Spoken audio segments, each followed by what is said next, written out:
नमस्कार प्रिय विद्यार्थियों, उत्कर्ष क्लासेस के इस डिजिटल प्लेटफॉर्म पर आपका बहुत बहुत स्वागत एवं अभिनंदन। मैं आपका हिंदी शिक्षक B.R. भाटी लेकर आया हूं आप लोगों के लिए एक बहुत ही शानदार, बहुत ही महत्वपूर्ण वीडियो, जिसमें हम बात करने वाले हैं आपके CUET का संपूर्ण सिलेबस और उस सिलेबस के अकॉर्डिंग आप किस प्रकार से रणनीति बनाकर CUET में आप अपने पूरे में से पूरे अंक हासिल कर सकते हैं। जी हाँ, करते हैं इसके बारे में बात। हम हमारे इस वीडियो को करते हैं शुरू यहाँ से कि हो चुका है आगाज रण का, अब युग बदलने की बारी है। हो चुका है आगाज रण का, अब युग बदलने की बारी है। जीत उसी की होगी जिसका संघर्ष जारी है। जीत उसी की होगी जिनका संघर्ष जारी है। तो प्यारे विद्यार्थियों, आपको हमेशा कठिन मेहनत करनी है, लगातार परिश्रम करना है, अनवरत रूप से सतत रूप से प्रयास जारी रखना है ताकि आपकी जीत सुनिश्चित हो सके। जी हाँ, तो हम बात करते हैं यहाँ पर आपके पाठ्यक्रम के बारे में, आपके सिलेबस के बारे में। फिर हम बात करते हैं यहाँ पर आपको इस पाठ्यक्रम के अकॉर्डिंग किस प्रकार से, किस रणनीति के साथ में तैयारी करनी है ताकि आपको इस साल CUET के एग्जाम में पूरे में से पूरे अंक हासिल हो सके। जी हाँ, तो करते हैं बात आपके सिलेबस को लेकर। तो आपके सिलेबस में सबसे पहले हम बात करते हैं काव्य भाग की। काव्य भाग की बात करें तो काव्य भाग में आपके काव्य की श्रृंगारिकता, काव्य की श्रृंगारिकता और भक्ति, इसमें आपको हिंदी साहित्य के प्रमुख कवि और उनकी रचनाओं के बारे में याद करना होता है। हिंदी साहित्य के प्रमुख कवि और उन कवियों की रचनाएं कौन कौन सी है, उन रचनाओं के बारे में याद करना होता है। और वो रचनाएं ज़्यादा इंपॉर्टेंट रहती हैं जिन पर कवि को कोई सम्मान मिला हुआ है, कोई पुरस्कार मिला हुआ होता है। जो रचना पुरस्कृत होती है उनके ज़्यादा चांस रहते हैं आपके एग्जाम में आने के। जैसे हम बात कर देते हैं यहाँ पर आपके सूरदास हो गए, तुलसीदास हो गए, कबीरदास जी हो गए, मीराबाई हो गई। इन सभी के बारे में एग्जाम में हर बार प्रश्न पूछे जाते हैं। बात करते हैं आगे आधुनिक काव्य की। आधुनिक काव्य की बात करते हैं तो जहां पर मैथिली शरण गुप्त, सुमित्रा नंदन पंत, हरिवंश राय बच्चन आदि कवियों के बारे में आपको अच्छे से जानकारी रखनी है। इसके बारे में, इन कवियों के बारे में आपको अच्छे से गहनता के साथ में पढ़ना है, क्योंकि इन कवियों से हमारे एग्जाम में प्रश्न बनते हैं, वो प्रश्न आते हैं। आगे बात करते हैं यहाँ पर नाटक के बारे में। तो प्रमुख नाटककार के बारे में बात करेंगे तो हिंदी नाटक के प्रमुख लेखक जैसे जयशंकर प्रसाद हो गए, परवीन दास हो गए, इनके बारे में अच्छे से आपको जानकारी रखनी है। नाटकीय तत्वों की बात करें कि उस नाटक में कौन कौन से तत्व होते हैं, उनके अंग कौन कौन से होते हैं, उनके बारे में बात करें तो नाटक के विभिन्न अंग और तत्व जैसे कि चरित्र चित्रण, उसमें क्या संवाद चल रहा है, संवाद किन किन के बीच में चल रहा है, वो बातें हमें अच्छे से जानकारी होनी चाहिए। और मंच सजा, नाटक में क्या होता है, मंच सजा होती है, उसके बारे में भी आपको अच्छे से जानकारी होना जरूरी है। फिर बात करते हैं आगे यहाँ पर कहानी और उपन्यास। जी हाँ, आपके पाठ्यक्रम में कहानी के बारे में भी आएगा, उपन्यासों के बारे में भी आएगा। हम हिंदी विषय की बात करते हैं तो हिंदी विषय में कहानियाँ आती है, उपन्यास आते हैं। तो उनमें यदि प्रमुख उपन्यासकार और कहानीकार के बारे में बात करें तो मुंशी प्रेमचंद हो गए, रविंद्रनाथ ठाकुर हो गए, आदि की कहानियां और इनके उपन्यासों के बारे में आपको अच्छे से जानकारी प्राप्त होना बहुत जरूरी है। फिर उपन्यासों के महत्वपूर्ण तत्वों की बात करें तो उपन्यास में आते हैं आपके कथानक, उनके पात्र कौन कौन से हैं और उन उपन्यासों की पृष्ठभूमि क्या होती है, वो आपको अच्छे से जानकारी होना जरूरी है।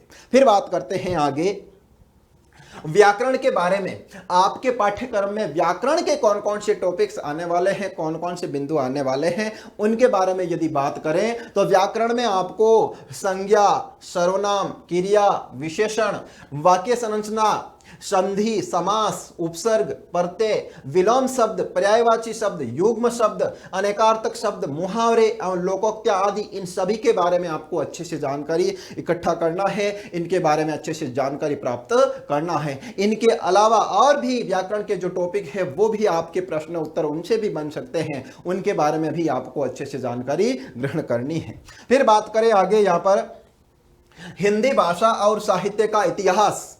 हमारे हिंदी विषय है तो हिंदी भाषा और साहित्य का इतिहास के बारे में बात करें तो हिंदी साहित्य का इतिहास, जिसमें आप आदिकाल, भक्ति काल, रीति काल और आधुनिक काल, हिंदी भाषा को, हिंदी साहित्य को आपको 4 भागों में बांटा गया है। सबसे पहले आदिकाल के बारे में आपको अच्छे से जानकारी होना चाहिए। आदिकाल में कौन कौन से लेखक रहे हैं उनके बारे में जानकारी होना चाहिए। हिंदी साहित्य के कौन कौन से साहित्यकार रहे हैं उनके बारे में जानकारी रखना है। फिर आता है भक्ति काल, उसके बाद आता है रीति काल और अंत में आता है आधुनिक काल। इन सभी कालों के अलग अलग हमारे साहित्यकार हैं, उन साहित्यकारों के बारे में आपको अच्छे से जानकारी रखनी है। फिर बात करते हैं भाषा के विकास की प्रक्रिया। भाषा के विकास की प्रक्रिया के बारे में बात करें तो प्राचीन हिंदी से लेकर प्राचीन हिंदी से लेकर आधुनिक हिंदी तक की जानकारी आपको होनी चाहिए। हिंदी भाषा और लिपि, यह भी हमारा एक टॉपिक है इस पाठ्यक्रम में, उसके बारे में आपको अच्छे से जानकारी होना जरूरी है। हिंदी भाषा में आपको वैदिक संस्कृत से लेकर हिंदी भाषा का जो विकास क्रम है आधुनिक हिंदी भाषा तक, उसके बारे में आपको अच्छे से जानकारी होना बहुत ही जरूरी है। फिर बात करते हैं आगे यहाँ पर काव्य शास्त्र की। काव्य शास्त्र में आपके अलंकार टॉपिक आता है। अलंकार जो आप यदि अभी बोर्ड के साथ तैयारी कर रहे हो, 12th बोर्ड के साथ आप तैयारी कर रहे हो तो 12th बोर्ड क्लास में आपके जो भी अलंकार आते हैं वो सभी अलंकार CUET एग्जाम में आने की प्रबल संभावना रहती है। तो अलंकार आपको याद करने हैं अच्छे से। चंद, इनके भी आपके जो सिलेबस में हैं उनको अच्छे से ध्यान में रखना है। रस आता है, फिर काव्य के गुण व दोष, इनमें से भी प्रश्न आपके एग्जाम में आते हैं, पुटअप होते हैं, उनके बारे में भी आपको अच्छे से जानकारी होना बहुत ही जरूरी है। फिर आगे बात करते हैं, आपके अनुच्छेद आते हैं। एग्जाम में अनुच्छेद आते हैं, यहाँ पर अलग अलग पेपर में अलग अलग अनुच्छेद आते हैं। कई पेपर में आपके 15 से 20 तक आते हैं, कई में 17, 18 कितने भी आ सकते हैं, इतने अनुच्छेद आते हैं। उन अनुच्छेद के अंदर से ही आपको प्रश्न के उत्तर देने होते हैं। प्रश्न आ जाएगा, प्रश्न वो उस अनुच्छेद के आधार पर ही होगा। वो अनुच्छेद आपको अच्छे से पढ़ना है, उसी में से ही ढूंढकर उत्तर देना होता है। और अनुच्छेद आपके किस प्रकार के आ सकते हैं उनके बारे में मैं बता दूं। अनुच्छेद आपके तथ्यात्मक हो सकते हैं, कथात्मक हो सकते हैं और साहित्यिक हो सकते हैं। इन 3 प्रकार के अनुच्छेद होते हैं। ये अनुच्छेद आपके एग्जाम में आते हैं। इन अनुच्छेदों में से ही आपको प्रश्नों का उत्तर देना होता है। फिर आगे बात करते हैं तैयारी की रणनीति। अब ये जो आपका पाठ्यक्रम था, ये जो आपका संपूर्ण सिलेबस था, इस संपूर्ण सिलेबस के अकॉर्डिंग आप अपनी तैयारी की रणनीति किस प्रकार से बना सकते हो, अभी से ही आपका जो CUET का एग्जाम होने वाला है तब तक आप किस प्रकार के समय का मैनेज करते हुए, समय का प्रबंधन करते हुए किस प्रकार से आप अपनी रणनीति को तैयार करते हैं, वो रणनीति आपको मैं यहाँ बता देता हूँ। तो देखो, सबसे पहले आपको यह ध्यान में होना चाहिए कि सिलेबस की पूरी समीक्षा करनी है। जो आपका सिलेबस है, जो आपका पाठ्यक्रम है, वो पूरा का पूरा पाठ्यक्रम आपके जहन में होना बहुत जरूरी है। उसकी समीक्षा करनी है अच्छे से।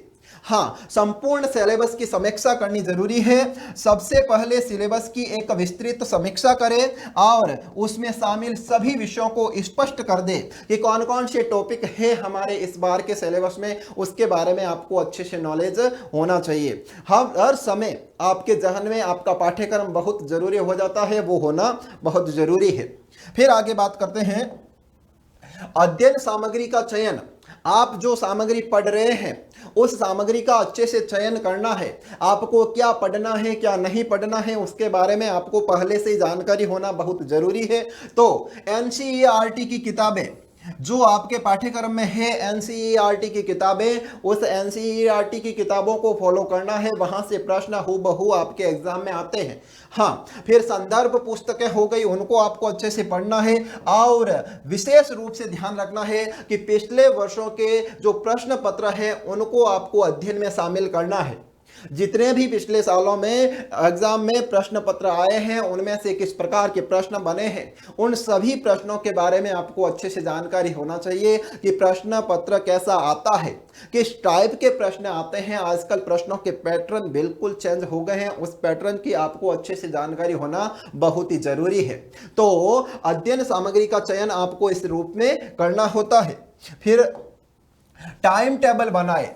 सबसे इंपॉर्टेंट बात रह जाती है कि आपको अपना टाइम टेबल बनाना है, समय सारणी पहले से निर्धारित कर लेनी होती है। प्रत्येक विषय के लिए अलग अलग निर्धारित समय कर ले।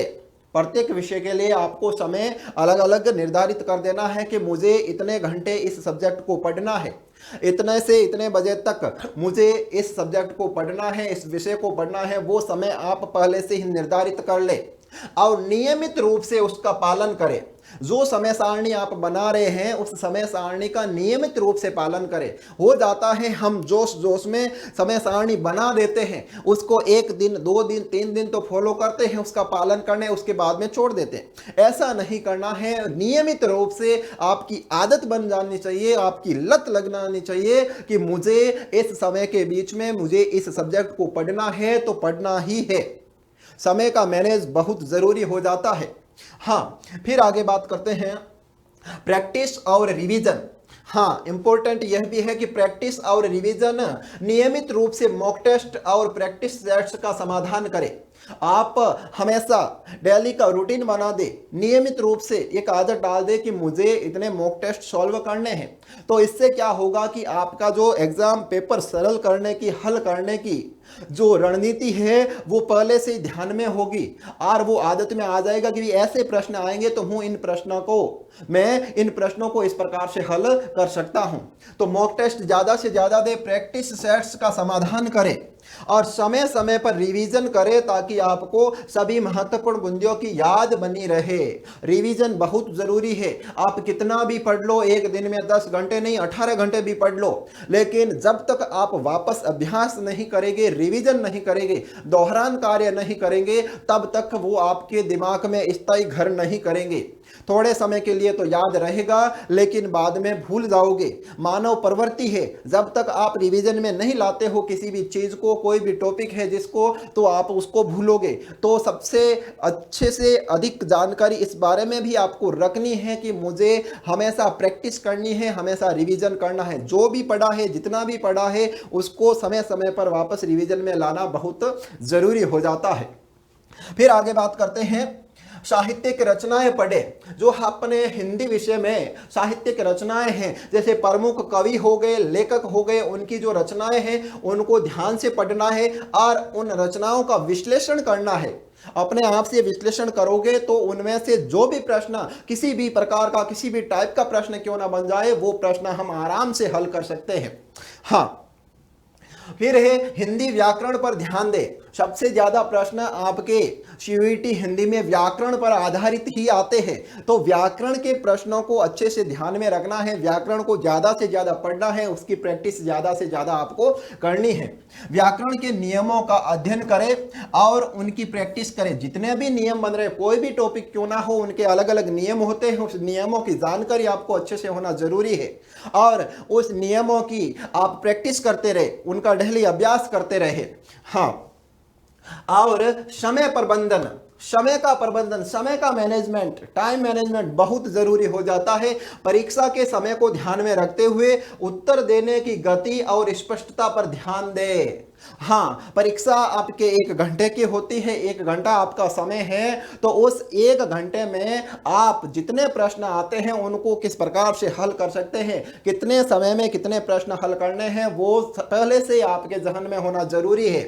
परीक्षा के समय को ध्यान में रखें और उत्तर देने की जो गति है और स्पष्टता है उस पर आपको अच्छे से ध्यान देना। यूं नहीं कि आप प्रश्न करने बैठो, 5 प्रश्न आपको अच्छे से आते हैं, उनके ऊपर ही आप ज्यादा फोकस कर रहे हो, बाकी वाले प्रश्न छूट जाते हैं। ऐसा नहीं करना है। समय का बहुत ही अच्छे से आपको ध्यान रखना होता है।